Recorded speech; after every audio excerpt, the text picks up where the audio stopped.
tous, que le Seigneur soit béni pour ce partage. Ça fait un petit moment que j'avais la pensée de ce partage et puis après c'est vrai que j'ai mis un peu à l'écart, j'ai mis un peu de côté, que le Seigneur soit loué. Alors je vais aujourd'hui partager donc dans l'évangile de Yohanan, donc Jean chapitre 10.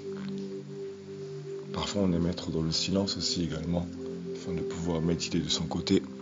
C'est toujours l'essentiel, voilà, afin de pouvoir propager ce qu'on a reçu. On ne peut pas partager ce qu'on ne reçoit pas. On ne peut pas partager machinalement parce qu'il faut le faire, mais parce que nous avons reçu. Voilà, on fait les choses avec le cœur. Donc, Jean chapitre 10. Amen, amen, à partir du verset 1. Amen, amen, je vous le dis, celui qui n'entre pas par la porte, dans la bergerie des brebis, mais qui monte par ailleurs, celui-là est un voleur et un brigand. Mais celui qui entre par la porte est le berger des brebis. C'est à celui-ci que le gardien de la porte ouvre, et les brebis entendent sa voix, et il appelle ses propres brebis par leur nom, et il les conduit dehors. Et quand il a fait sortir toutes ses brebis, il marche devant elles, et les brebis le suivent parce qu'elles connaissent sa voix. Mais elles ne suivront pas un étranger, mais elles fuiront devant lui. Elles fuiront loin de lui, parce qu'elles ne connaissent pas la voix des étrangers. Voilà. Yoshua leur dit cette parabole, mais ils ne comprirent pas quelles étaient les choses dont il leur parlait. Alléluia. Voilà. Alors ça fait un petit moment, comme je l'ai dit, que j'avais reçu ce passage. J'aurais dû le partager. Voilà. Et alors, on va parler donc des vrais bergers. Des vrais bergers. Verset 3. C'est à celui que le gardien de la porte ouvre, et les brebis entendent sa voix, et il appelle ses propres brebis par leur nom, et il les conduit dehors.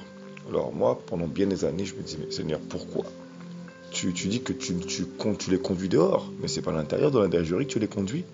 Et pendant un long moment, des années, j'ai pas compris ce passage. Voyez, si le Seigneur ne nous met pas à découvert les choses, voilà. Voilà. C'est à celui-ci que le gardien de la porte ouvre. Voilà. Alors, dans ce passage, on voit donc que le Seigneur appelle les brebis par leur nom. Pourquoi ? Parce qu'il les connaît. On ne peut appeler que quelqu'un que si on le connaît. Quelqu'un que vous voyez que vous n'avez jamais connu, vous ne connaîtrez pas son nom, vous ne pourrez pas l'interpeller, c'est pas possible. Voilà, le Seigneur appelle ceux qu'il connaît, il les appelle. Voilà. Il les appelle par leur nom et il les conduit dehors. Alors regardez bien dans ce passage. Après on va aller plus loin. Voilà. Il les appelle par leur propre... il appelle ses brebis par leur nom, ses propres brebis par leur nom, et il les conduit dehors. Déjà, premièrement, il les conduit donc dans sa bergerie. Voilà. Celui qui n'entre pas par la porte dans la bergerie des brebis, mais qui y monte par ailleurs, celui-là est un voleur et un brigand. Alors, premièrement, donc, il fait rentrer les brebis par la porte et non par la fenêtre. Voilà. Donc, on rentre tous par la même porte. C'est cette porte qui est resserrée, étroite, qui mène vraiment à la vie en abondance. Donc, le brisement, le renoncement à soi-même. Voilà. Et donc, il dit donc ensuite qu'il appelle ses propres brebis par leur nom et il les conduit dehors. Quand il a fait sortir toutes ses brebis, il marche devant elles et les brebis le suivent parce qu'elles connaissent sa voix. Remarquons bien. Pourquoi il les conduit dehors ? C'est simple. Parce qu'en fait, lorsqu'on arrive dans la bergerie, on va dire que c'est un peu l'assemblée. Voilà, celui qui reconnaît la voix du Seigneur, il va à l'assemblée et là, il commence à recevoir, etc. Parce que c'est le rassemblement. Voilà, le rassemblement des brebis. C'est le rassemblement des brebis. On est régénéré, ça nous fait du bien. Le Seigneur nous équipe parce qu'on commence à recevoir des enseignements, que ce soit par des véritables enseignements dans des véritables assemblées établies, bien évidemment, par le Seigneur. Des véritables, bien évidemment. Même s'il y en a peu, mais il y en a encore. Ça existe encore. Voilà. Voilà. Et il y a des brebis qui reçoivent également chez elles, dans le secret. Donc le Seigneur les équipe. Et à un moment donné, le Seigneur, donc il les amène premièrement dans la bergerie, voilà. Puis il appelle ses propres brebis par leur nom et il les conduit dehors. C'est-à-dire que par leur nom, pourquoi ? Parce qu'elles commencent à comprendre leur identité. Tu commences à comprendre quel est ton nom. Au début, il t'appelle ça par ton propre nom. Et puis après, il va te faire connaître ton identité. Quand tu es dans le monde, tu vends ta personne, tu vends ta personne. Pourquoi ? Parce qu'on t'apprend. On t'apprend à te corrompre. On t'apprend à ressembler au monde. Et pourtant, tu crois en Seigneur, tu crois au Yeshua. Beaucoup de gens croient en Jésus. Beaucoup de gens croient au Seigneur Yeshua, au nom de Yeshua. Ils y croient. Et pourtant, elles suivent le monde. Pourquoi ? Parce qu'elles ne connaissent pas leur identité. Elles ne connaissent pas leur identité, leur personnalité. Le Seigneur t'a donné une charge, une mission. Mais si tu ne connais pas ton identité, comment tu veux te charger de cette mission ? C'est le Seigneur qui te donne ton identité. Comment lui, il t'a établi dans le secret, dans le ciel, avant qu'il t'envoie sur terre, chargé par sa mission. Voilà. Donc, au départ, il va te donner l'identité qu'il t'a donnée. Il va t'équiper. Voilà. Donc, il va t'appeler au début par ton nom, mais ensuite, il va te faire reconnaître qui tu es devant son trône. Voilà, il va te faire comprendre, il va te mettre à cœur vraiment des choses. Voilà, et c'est pour ça qu'il faut aussi discerner. Il faut être enseigné pour discerner. Voilà, que ce soit par le Saint-Esprit ou quoi, que ce soit être enseigné, en tout cas tant que c'est conduit par l'Esprit du Seigneur, être enseigné pour comprendre les désirs qui viennent des émotions de la chair, des désirs parce qu'on veut à tout prix évangéliser, à tout prix sur le Seigneur, ou les désirs qui viennent vraiment du Seigneur. Vraiment, c'est important de discerner. Mais le Seigneur, en fait, lorsqu'il se fait connaître à nous réellement, il commence à nous dévoiler l'identité qu'il a mis en nous, son identité, qui il est, et plus il va prendre de la place en nous, et plus on aura de l'assurance, on aura la paix en nous, et on pourra accomplir ce qui nous met à cœur, voilà, au fur et à mesure, tout simplement. Voilà. Donc, il va nous équiper, tout simplement. Voilà. Regardons bien, Étienne n'était pas un grand ministre de la parole, c'est un simple diacre. Et la parole déclare dans le livre des Actes des Apôtres qu'il était rempli de sagesse. Voilà, et il accomplissait des prodiges et des miracles, Étienne, donc Stéphanos en grec. Voilà. Ainsi que Philippe, l'évangéliste, qui est parti ensuite dans la Samarie et qui a amené un puissant réveil. Pareil, c'était un simple diacre. Puis il est parti dans le service de l'évangélisation. Il allait tout seul. Il a fait des puissants prodiges, des miracles. Voilà, ça vient tout seul. Voilà. Donc, il va te faire connaître ta personnalité, ton identité. Voilà. Et ensuite, il va t'équiper, grâce à ça, par la relation que tu auras avec lui. Et voilà. Donc, il appelle ses propres brebis par leur nom, parce que le Seigneur commence à te mettre en toi son nom, et donc il commence à te faire connaître ton identité, qui tu étais avant la fondation du monde. Voilà, qui tu es, en lui, par lui. Voilà, il te remplit de son nom. Voilà, tout simplement. Voilà, alléluia. Gloire à Yeshua Mashiach. Voilà, et il les conduit dehors. Pourquoi ? Parce que l'ecclésia de base, la véritable église, elle n'est pas appelée à rester dans l'église, dans l'assemblée physique. Elle est appelée à sortir, à aller dans le monde pour impacter le monde, c'est-à-dire bien évidemment au travers du comportement. Voilà, au travers de la manière de se comporter, voilà, tout simplement de la manière de parler, du langage, etc., du regard, des choses mondaines pour comprendre les choses spirituelles, etc., tout simplement. Voilà, c'est simplement ça, la discipline, être discipliné. Voilà. Donc la véritable église, c'est l'ecclésia, donc elle est appelée à aller hors du monde, puis ensuite elle est appelée à aller en mission dans le monde, voilà, de retourner dans le monde, mais pour accomplir la mission, pour toucher les âmes, voilà, et quand elle va à l'église, elle est encore en mission, voilà, elle est missionnaire dans l'église également, parce qu'on est missionnaire sur terre, voilà, tout simplement, voilà. Donc, il nous appelle premièrement donc à aller dans l'assemblée, puis il nous appelle, il nous conduit dehors. Voilà. Et quand il a fait sortir toutes ces brebis, il marche devant elles. Pourquoi ? Parce qu'il est le conducteur. C'est lui le divin berger, c'est lui le conducteur. Voilà, alléluia. C'est lui le conducteur. Quand il a fait sortir toutes ses propres brebis, les propres brebis, il les fait sortir des églises à un moment donné. Pourquoi ? Parce qu'il faut qu'elles aillent proclamer, il faut qu'elles aillent accomplir la mission qui leur a été donnée, mis en charge sur leur cœur, qui leur a été mis à cœur. Voilà. Il marche devant elle. C'est comme ça qu'on reconnaît une brebis. Voilà, c'est quelqu'un qui ensuite sait prendre des initiatives et qui va là où le Seigneur lui met à cœur d'aller. C'est comme ça qu'on reconnaît une vraie brebis. Une vraie brebis a une personnalité. Voilà, il est conduit par le Saint-Esprit, tout simplement. Voilà.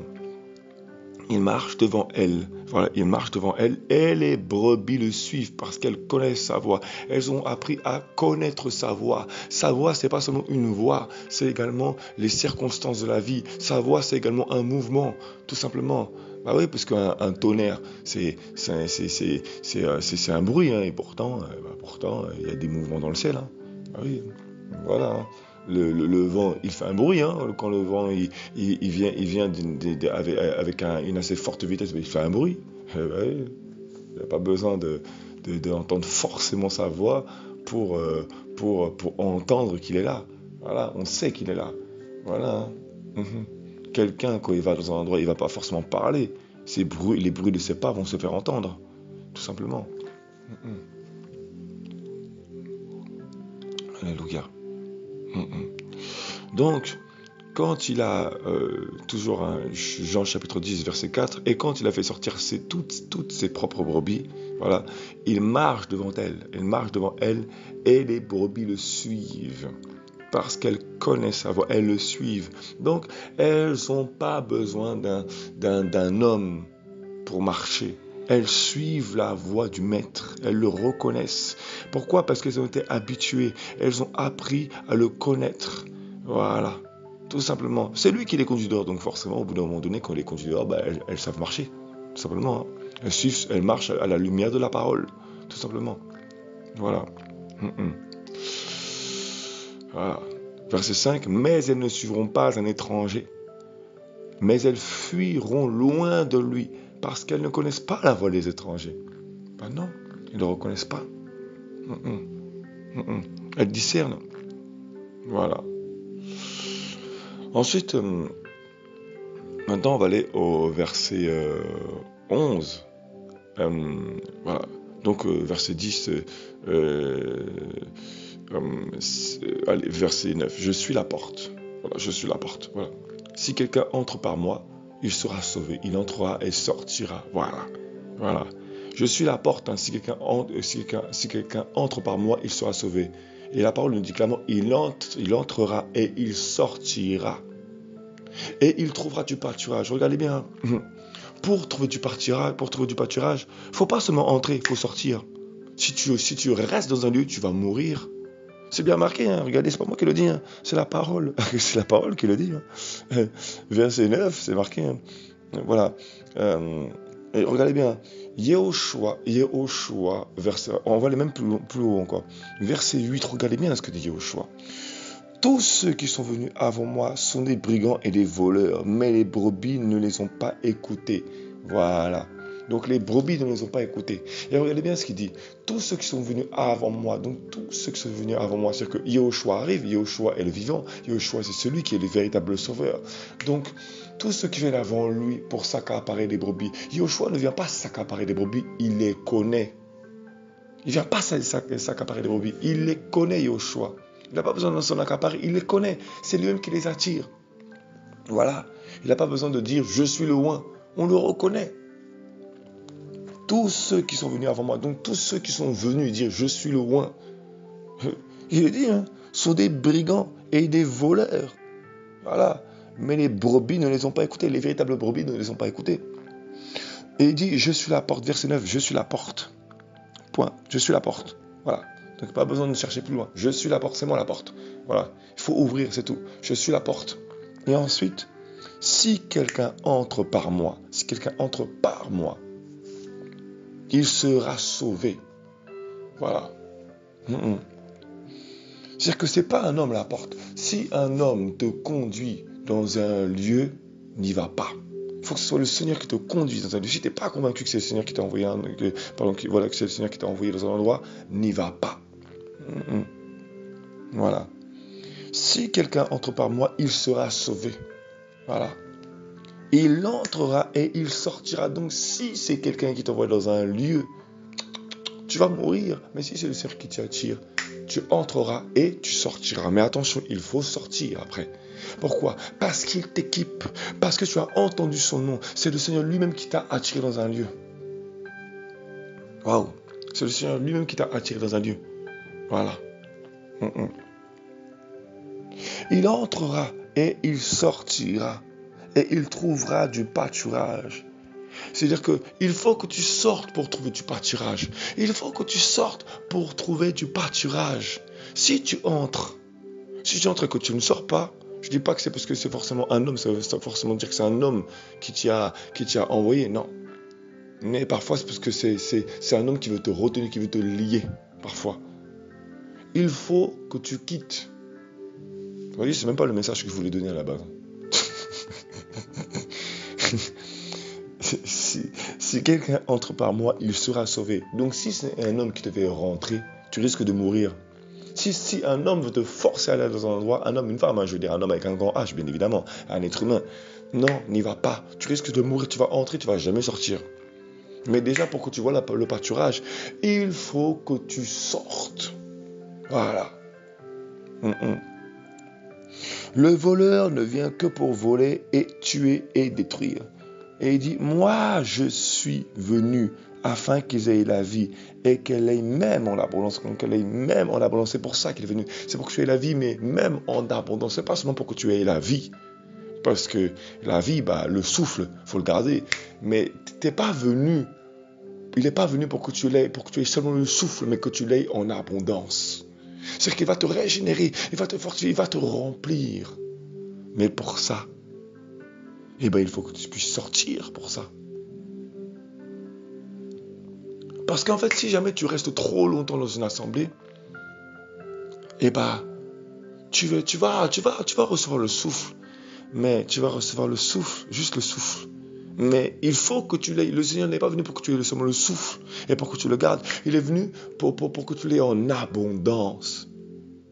Là, tu es sûr de le garder. Pourquoi? Parce que tu auras toujours du surplus. Enfin, du surplus, c'est-à-dire en abondance, quoi. Voilà, ce sera rempli. C'est pour ça qu'il est venu. Si tu restes dans un lieu bien-aimé, non, tu vas mourir. C'est marqué, hein. Non, pardon. Tous ceux qui sont venus avant moi, donc tous ceux qui viennent avant l'enlèvement, là, tous ceux qui se disent je suis le oint, là, fuyez. Ils sont des brigands et des voleurs. Mais les brebis ne les ont pas écoutés. Les vraies brebis, elles ne les écoutent pas. Parce qu'elles n'ont pas besoin d'un homme qui est oint pour aller au Seigneur. Elles cherchent la présence du Seigneur. Et c'est là où se trouve l'onction. Dans la présence. Je suis la porte. C'est lui la porte. C'est lui qui te l'ouvre la porte. C'est lui. C'est pas un homme. Si quelqu'un entre par moi, il sera sauvé. Je répète, j'appuie dessus. Si quelqu'un entre par le Seigneur, il sera sauvé. Mais si un homme te fait entrer, tu risques de mourir. Je répète encore. Il entrera et il sortira. Il entrera et il sortira. Pardon, non. Ah, non, non, non. Et il trouvera du pâturage. Voilà. Le voleur, lui, il veut te faire rester dans le lieu. Pourquoi? Parce que le voleur veut te piller. Le voleur veut que tu restes parce qu'il veut te piller. Tout simplement. Voilà. Moi, je suis venu afin qu'elles aient la vie. Afin qu'elles aient la vie, donc la vie, donc la faculté de voir les choses spirituelles, la faculté de comprendre les choses de l'esprit, la faculté de percevoir, de comprendre les cœurs, la faculté voilà, d'aider son prochain. Pas seulement d'avoir des antennes spirituelles, mais au moins aussi d'avoir un cœur de miséricorde, un cœur de compassion. Je dis bien le fruit de l'esprit, quoi. Tout simplement, la patience, la douceur, l'abondance, voilà, l'abondance bénie en abondance, voilà. Vraiment être régénéré, malgré le mal qu'on te fait. Être régénéré, être rempli. C'est ça qui va surprendre tes ennemis, tes adversaires, bien évidemment. Voilà, parce que l'homme n'est pas forcément ennemi. L'homme est animé d'un esprit. Voilà. Et c'est l'esprit qui est au-dedans de l'homme qui fait de lui ton ennemi. Voilà. Waouh. Moi, je suis venu afin qu'elles aient la vie. Voilà. La vie. La vie. La vie qui régénère et qu'elle ait une abondance, donc que tu sois rempli. Waouh. Il est venu pour que tu impactes le monde au travers de ton comportement, au travers de ton comportement.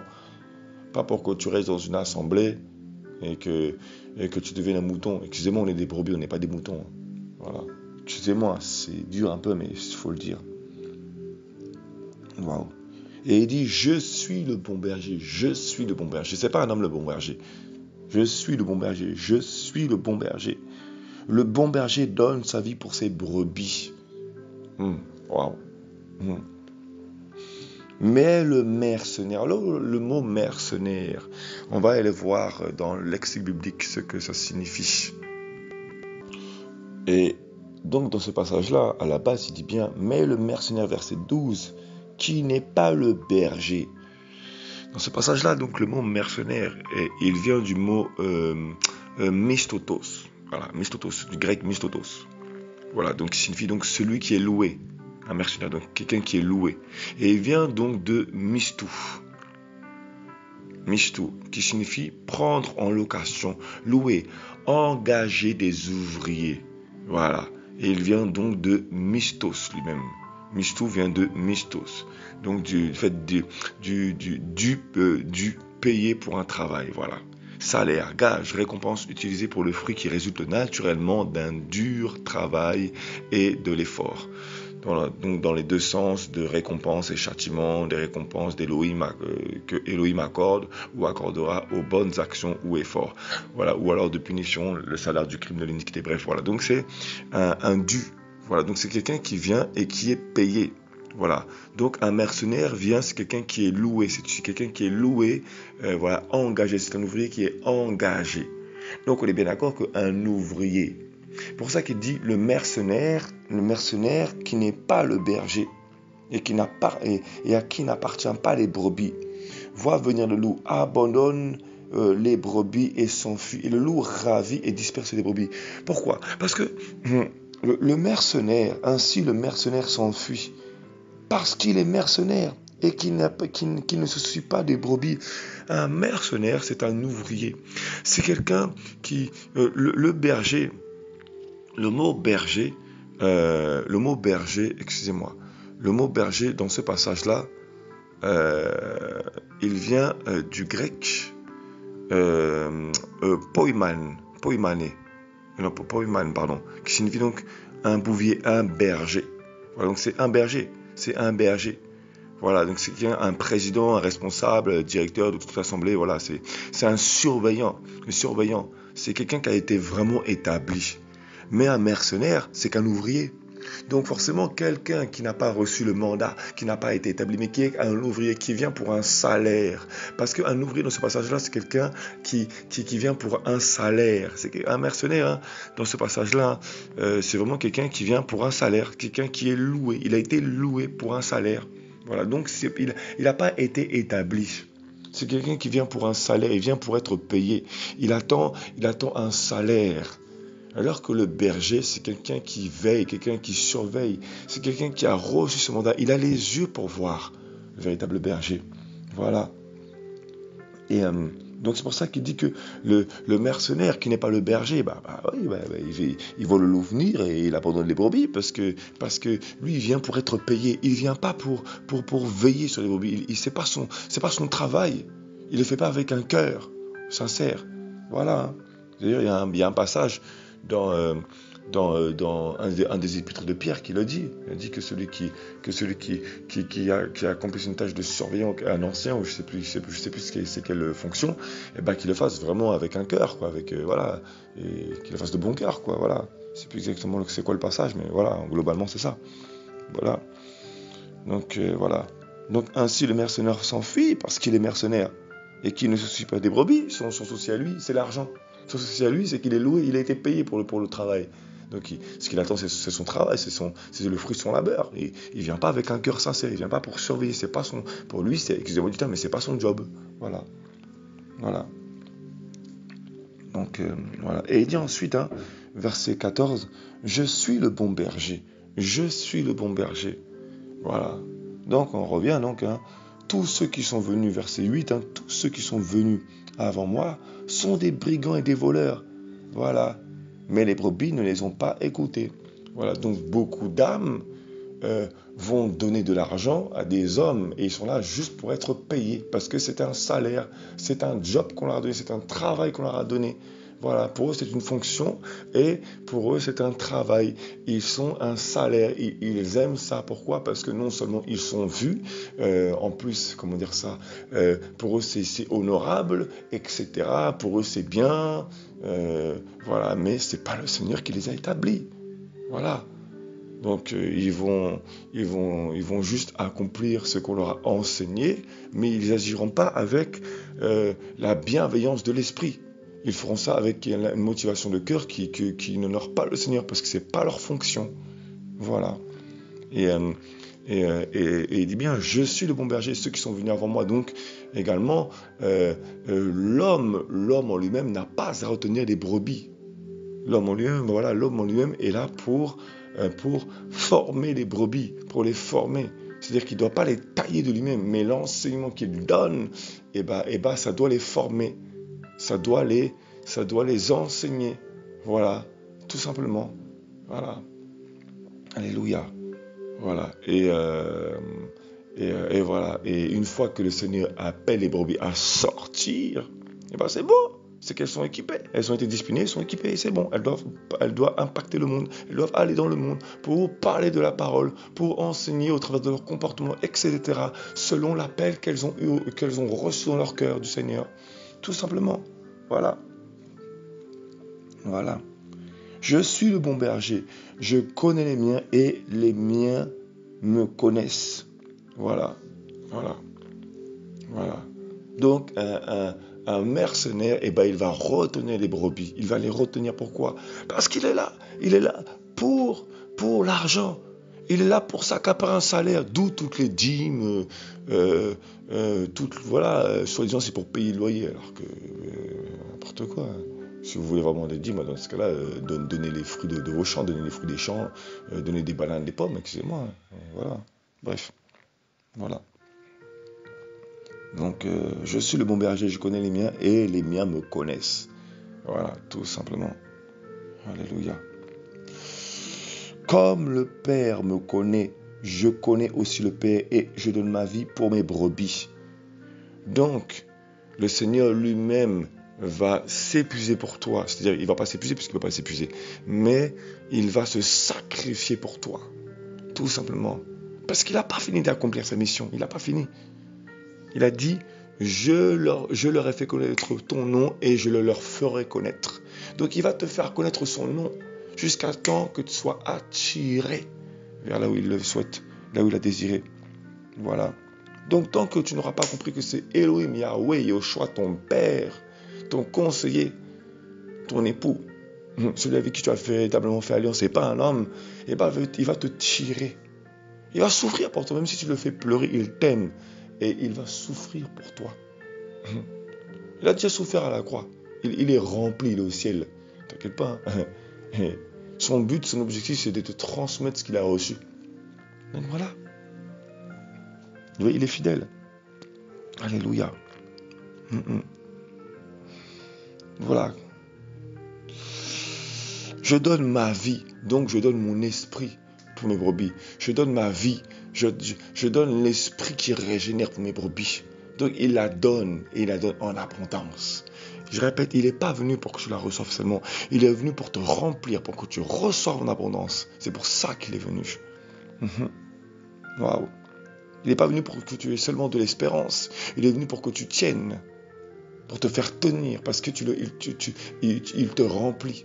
Il te couvre de son sang, au travers de sa parole, au travers de sa personne, de sa main. Alléluia. Alléluia. Au travers de la consécration, de la sanctification. Alléluia. Il consume le péché. Et il dit, j'ai encore d'autres brebis qui ne sont pas de cette bergerie. Elles ne sont pas de cette bergerie. Donc, ce n'est pas parce que des personnes ne sont pas dans ton assemblée qui ne sont pas avec le Seigneur. Ce n'est pas parce que des personnes sont dans une église où règne l'apostasie qui ne sont pas avec le Seigneur. Parfois, le Seigneur va permettre qu'une âme aille dans l'apostasie. Pourquoi? Donc, une âme aille dans une église apostate. Pourquoi? Parce qu'elle doit être enseignée par quelque chose. Il y a quelque chose qu'il veut enseigner. Et le Seigneur ensuite la brisera, il retirera la sélection qu'elle a reçue. Parce qu'il connaît ses brebis, il les connaît, peu importe. Alors moi je suis le premier, bien évidemment, parfois à être accablé par ce genre de comportement. Mais bon, voilà, c'est le Seigneur qui accomplit ce qu'il veut, le Seigneur. Il attire comme il veut. Voilà. Alléluia. C'est pas ensuite, c'est pas bien évidemment un prétexte, ça doit pas être un prétexte pour attirer les brebis dans l'apostasie. Non, l'évangile c'est l'évangile, ça se vend pas, c'est gratuit. C'est consacré, c'est précieux. Alléluia. Voilà. Donc il dit, donc j'ai encore d'autres brebis qui ne sont pas de cette bergerie. Celles-là aussi, il faut que je les amène. Elles entendront ma voix et elles deviendront un seul troupeau, un seul berger. Voilà, et il a dit, elles deviendront un seul troupeau, un seul berger. Pourquoi? Le corps du Christ, le corps du Mashiach, la représentation du Mashiach. Ce n'est pas un homme qui représente le Mashiach. Nous sommes tous une représentation du Mashiach, tous. La parole le dit, c'est pas moi qui le dis, c'est la parole qui le dit. Celles-là aussi, il faut que je les amène. C'est lui qui va les amener. Elles entendront ma voix. Elles entendront, peu importe les circonstances, la manière, elles entendront ma voix et elles deviendront un seul troupeau. Un seul troupeau. Un seul berger. Donc, elles deviendront chacune les pasteurs des uns des autres. Voilà.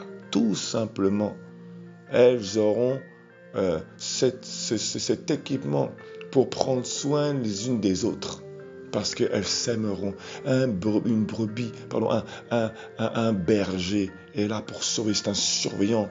Tu n'as pas besoin. Je vous dis, celui qui attend de l'argent, celui qui attend d'être payé, c'est un mercenaire, c'est un imposteur, et c'est rempli d'imposteurs de notre temps actuel. Voilà. C'est pas une condamnation, c'est une vérité. Il y a qu'à observer l'état dans lequel est l'église actuelle, l'église physique bien évidemment. Voilà. À cause de ceci, le Père m'aime, parce que je donne ma vie afin de la reprendre. Donc je donne ma vie, donc la vie qu'il t'a donnée, il la donne afin de la reprendre, donc il te reprend, il te récupère, parce que tu es rempli de lui, tu es rempli de son nom, tu es rempli de sa personne, donc il te récupère. Et t'attire vers lui. Il n'y a qu'en te remplissant qui peut t'attirer vers lui.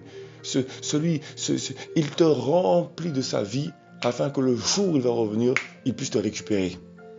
Le jour de l'enlèvement, une force d'attraction, une puissance d'attraction qui va te retirer. Seuls ceux qui seront remplis de Yehoshua seront attirés vers le ciel. Seuls ceux-là. À cause de ceci, le Père m'aime, parce que je donne ma vie afin de la reprendre. Il donne sa vie, il la met en toi, il la donne sa vie afin de te récupérer. Personne ne me l'ôte, mais je la donne moi-même. Personne ne me l'ôte, mais je la donne moi-même. Si le Seigneur a choisi de garder sa vie en toi, de laisser sa vie en toi, c'est personne qui va te la retirer. Personne ne te la retirera.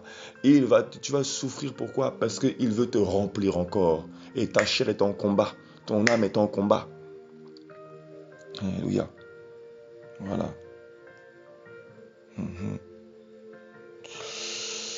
Alléluia. J'ai reçu cet ordre de mon Père. Voilà.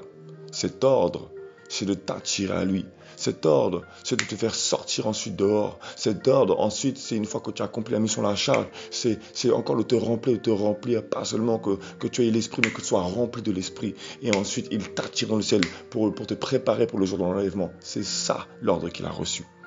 Il va l'accomplir. Il va l'accomplir parce que c'est la mission qu'il a reçue. Je leur ai fait connaître ton nom et je le leur ferai connaître. Jean chapitre 17. Jean chapitre 17, verset 26. Afin que l'amour dont tu m'as aimé soit en eux et que je sois en eux. Voilà. L'amour, il te remplit pour que l'amour qui était en lui soit en toi. Et afin que